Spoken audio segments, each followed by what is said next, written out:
Tonight I'm going to take a quick look at a couple of recent additions to my collection. The first item here is a French Hornby PO, which is a Paris Orleans, I believe.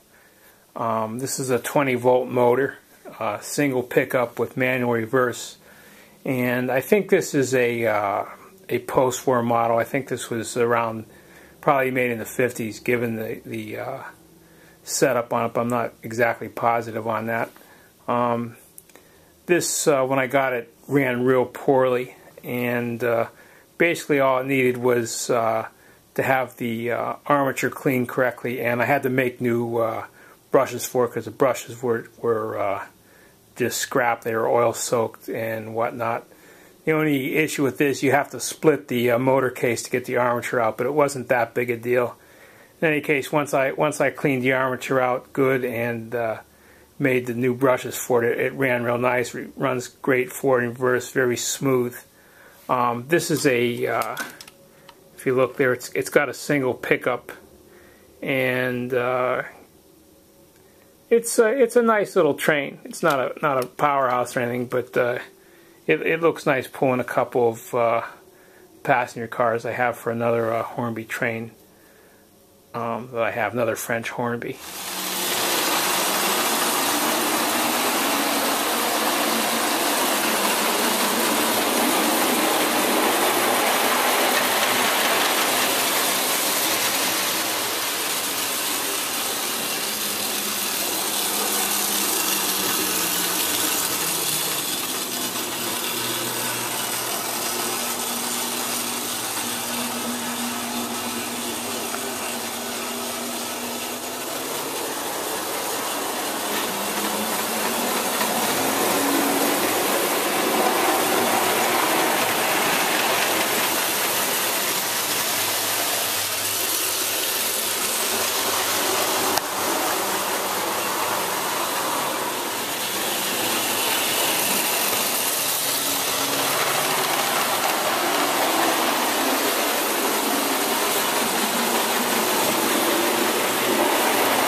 The second item tonight is one I'm really happy to own, and this is the a number 3C Hornby Royal Scot in the LMS, which is London Midland Scotland Road Line.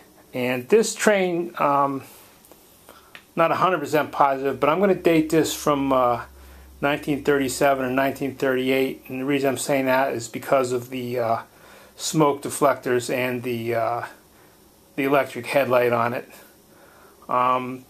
This is a really nice train. The problem with this train was when I got it, the armature had actually walked on its spindle, and it slid over and contacted the side of the motor frame. And what happened there? It broke some of the commutator wires. So luckily they were the first couple of windings that were actually soldered to the armature face. So I was able to unwind a couple turns from that and resolder back to the armature, and that fixed the armature. And the brush holder itself was cracked, so I made a new brush holder for it. And at this point, the train it runs really good.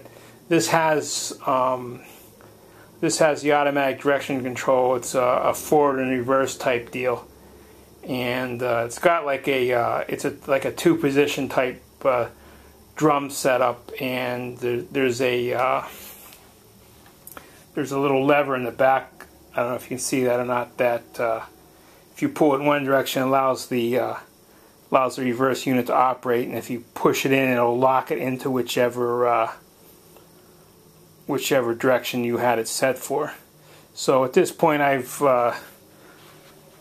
done all the repairs to it. I've lubricated it, and I'll have a short video of it running around in a couple minutes here, pulling a couple of LMS passenger cars.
Now here's a look at the underside of this engine here. It's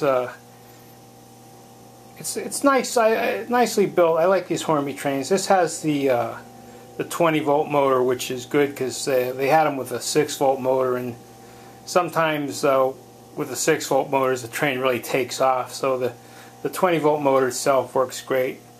It's got the 6-wheeled tender with it, and train appears to be original to me. I'm not a Hornby expert, but it looks to be original to me.